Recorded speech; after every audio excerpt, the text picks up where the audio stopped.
بسم اللہ الرحمن الرحیم۔ آپ کو اردو کی کتاب میں خوش آمدید۔ سبق کے دوران جو کتابیں آپ کے پاس ہونی چاہیے ان میں سب سے پہلے اردو کی کتاب آپ کے پاس ہونی چاہیے، اس کے ساتھ اردو کی ورک بک یعنی عملی کتاب، اور کسی مشق میں مدد کے لیے آپ کے پاس ریسورس پیک، اور چھٹیوں کے کام کے لیے سمر پیک بھی آپ کے پاس ہونا چاہیے۔ آج کا ہمارا سبق نمبر 1 یعنی حمد کا دوسرا لیکچر ہے، جس میں ہم حمد اور اس کی تشریح کے بارے میں مل کر پڑھیں گے۔ تو بچوں، سبق سے پہلے آج کے حاصلات تعلم یعنی SLOs کو دیکھ لیتے ہیں کہ آج ہم کون کون سے SLOs کو پڑھیں گے۔ پہلا SLO ہے سن کر پڑھنے کے لیے تیار ہو سکے یا ساتھ ساتھ پڑھنے کے قابل ہو سکے۔ تو بچوں، جب بھی میں حمد کے اشعار پڑھوں گا تو آپ نے ان کو غور سے سننا ہے اور آپ نے میرے ساتھ مل کر ان اشعار کو پڑھنا ہے۔ دوسرا SLO ہے تصویر دیکھ کر اشیاء کے نام لکھ سکے۔ اگلا SLO سن کر اردو کی صحیح آوازوں اور تلفظ کا صحیح ادراک کر سکے۔ سادہ عبارت، نظم اور نثر کو سمجھ کر درست تلفظ کے ساتھ پڑھ سکے۔ تو جیسے ہی میں حمد کا کوئی شعر آپ کے سامنے پڑھوں گا تو پیارے بچوں، آپ نے اس کو غور سے سننا ہے اور یہ کوشش کرنی ہے کہ وہ شعر آپ کو سمجھ میں آ جائے۔ اور آخری SLO ہے فطرت سے متعلق نظم اور نثر سے لطف اٹھا سکے۔ حمد شروع کرنے سے پہلے ایک بات آپ اچھی طرح سمجھ لیں کہ حمد کسے کہتے ہیں۔ حمد کسے کہتے ہیں؟ تو بچوں، حمد کی تعریف بہت آسان ہے، جو کہ آپ نے کلاس 1 میں بھی پڑھی تھی، اور وہ کیا ہے؟ ایسی نظم جس میں اللہ تعالیٰ کی تعریف بیان کی جائے حمد کہلاتی ہے۔ پھر پڑھ لیں، ایسی نظم جس میں اللہ تعالیٰ کی تعریف بیان کی جائے حمد کہلاتی ہے۔ تو ہم جو آج پڑھیں گے، اشعار پڑھیں گے، تو پیارے بچوں آپ دیکھیں گے کہ اس میں صرف اللہ تعالیٰ کی تعریف بیان کی گئی ہے۔ تو جیسے ہی آپ وہ اشعار پڑھیں گے تو آپ کے ذہن میں یہ خود آ جائے گا کہ یہ کیا ہے؟ حمد ہے۔ تو حمد کی تعریف آپ کو یاد ہو گئی؟ شاباش۔ اب ہم ان 3 SLOs کو پڑھتے ہیں۔ تو بچوں، آپ اپنی اردو کی کتاب کھول لیں۔ اردو کی کتاب کا صفحہ نمبر 3، اس پر آپ کو سب سے اوپر کیا نظر آ رہا ہے؟ حمد۔ کیا نظر آ رہا ہے؟ حمد۔ تو بچوں، آپ نے یہ غور سے سننا ہے، اور میں اشعار بھی پڑھوں گا اور ساتھ ان کے مفہوم بھی اور اس کی تشریح بھی آپ کے سامنے کروں گا، تاکہ آپ کو ایک تو سننا اور الفاظ کا صحیح تلفظ بھی آ جائے، اور دوسری اہم بات آپ کو اس شعر کی بھی سمجھ میں آ جائے کہ اس شعر میں شاعر نے کیا کہا ہے۔ تو چلیں دیکھتے ہیں۔ اے خدا، اے خدا، اے خدا، اے خدا۔ اب دیکھیں، یہاں پر شاعر اللہ تعالیٰ کو پکار رہا ہے، اور ہمیں بھی ہمیشہ کس کو پکارنا چاہیے؟ اللہ تعالیٰ کو، چاہے وہ ہم خوشی ہو یا کوئی غمی ہو یا کوئی پریشانی ہو، ہمیں کس کو پکارنا چاہیے؟ اللہ کو۔ آگے، تو سب سے بڑا، تو سب سے بڑا، تیرے جیسا نہیں کوئی دوسرا، یہ ستارے تیرے، یہ نظارے تیرے، یہ سمندر، یہ جھیلیں، یہ دھارے تیرے، تیری یہ زمیں، تیری یہ فضا، اے خدا، اے خدا، اے خدا، اے خدا۔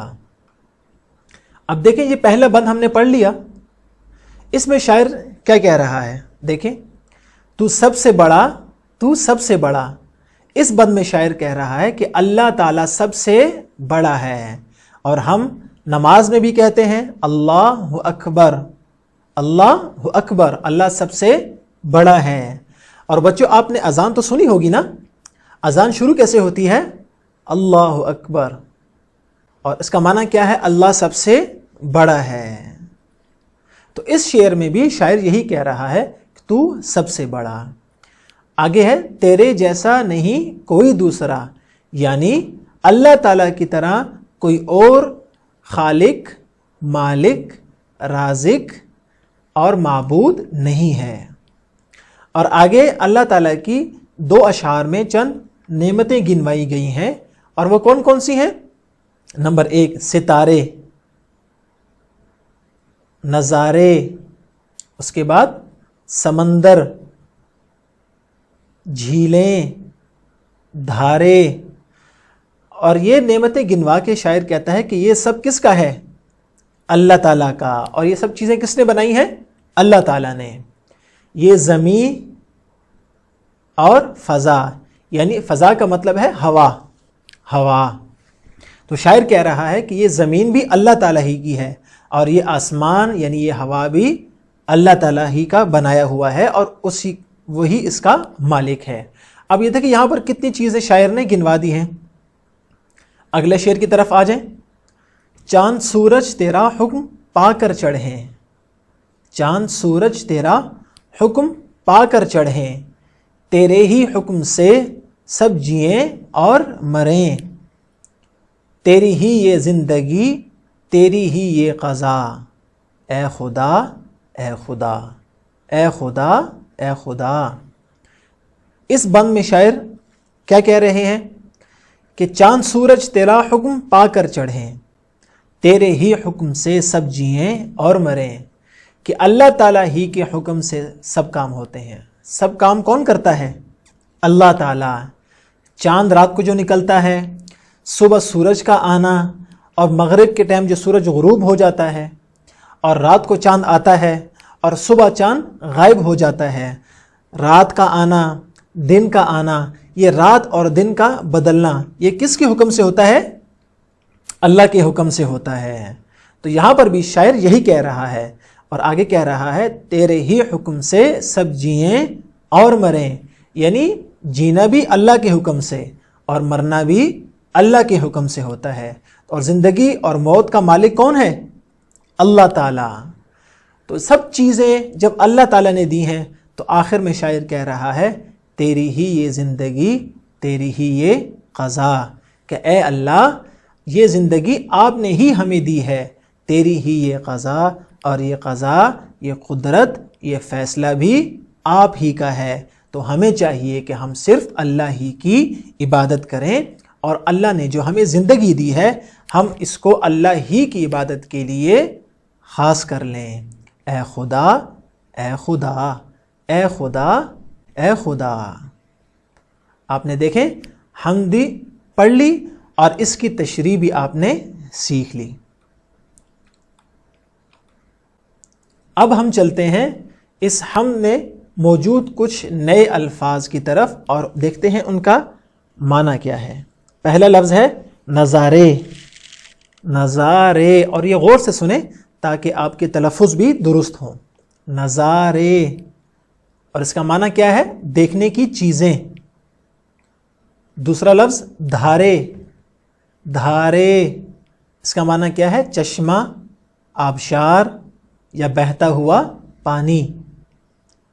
تیسرا لفظ ہے حمد، حمد، وہ نظم جس میں اللہ تعالیٰ کی تعریف بیان کی جائے اسے کہتے ہیں حمد، اور یہاں پہلے پڑھ بھی چکے ہیں۔ اگلا لفظ ہے چڑھیں، چڑھیں، اس کا معنی کیا ہے؟ اوپر چڑھنا، یعنی اوپر کی طرف جانا۔ اور آخری ہے قضا، اس کا معنی کیا ہے؟ موت، موت یعنی مر جانا۔ آپ نے نئے الفاظ کا ذخیرہ اور ان کے معنی بھی سیکھ لیے۔ تو بچوں، آپ کو گھر کا کام بھی دینا ہے جو کہ بہت ضروری ہے آپ کے لیے نا۔ تو آپ اپنی ورک بک کا صفحہ نمبر 4 کھولیں، ورک بک کا صفحہ نمبر 4، سوال نمبر 3 آپ کو نظر آ رہا ہے۔ اس میں کیا لکھا ہوا ہے؟ در ذیل تصاویر غور سے دیکھیں اور نام تحریر کریں۔ یہ دیکھیں آپ کے سامنے 1 2 3 4 اور 5 پکچرز دی ہوئی ہیں۔ آپ نے ان کو غور سے دیکھنا ہے کہ یہ کیا ہے، یہ کیا ہے، یہ ان کے نام آپ نے یہاں اس جگہ پر لکھ دینے ہیں۔ اور اگر آپ کو کوئی مشکل پیش آتی ہے تو آپ اپنے والدین سے بھی اس میں مدد لے سکتے ہیں۔ اور دوسرا SLO کیا ہے؟ وہ آپ کا صفحہ نمبر 3 ورک بک کے صفحہ نمبر 3 پر ہے، اور وہ کیا ہے؟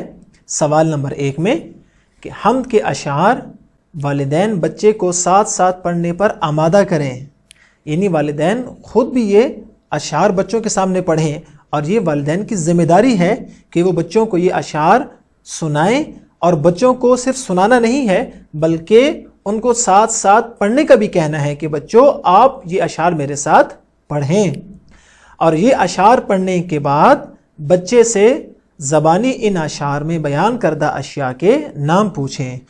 تو والدین سے ہماری گزارش یہ ہے کہ آپ یہ حمد بچوں کے سامنے پڑھیں، اور بچوں کو بھی پڑھوائیں ساتھ ساتھ، صرف ان کے سامنے نہیں پڑھنا بلکہ ان سے بھی کہنا ہے کہ وہ بھی آپ کے ساتھ ساتھ یہ اشعار مل کر پڑھیں، اور جیسے ہی وہ اشعار پڑھیں تو آپ ان سے یہ پوچھیں کہ ان اشعار میں اللہ تعالیٰ کی کون کون سی نعمتوں کا یا کون کون سی اشیاء کا ذکر کیا گیا ہے، اور ان کے نام بچوں سے پوچھیں تاکہ بچوں کو حمد، اس کا معنی، اس کا تلفظ اور اس کا مفہوم اچھی طرح سمجھ میں آ جائے۔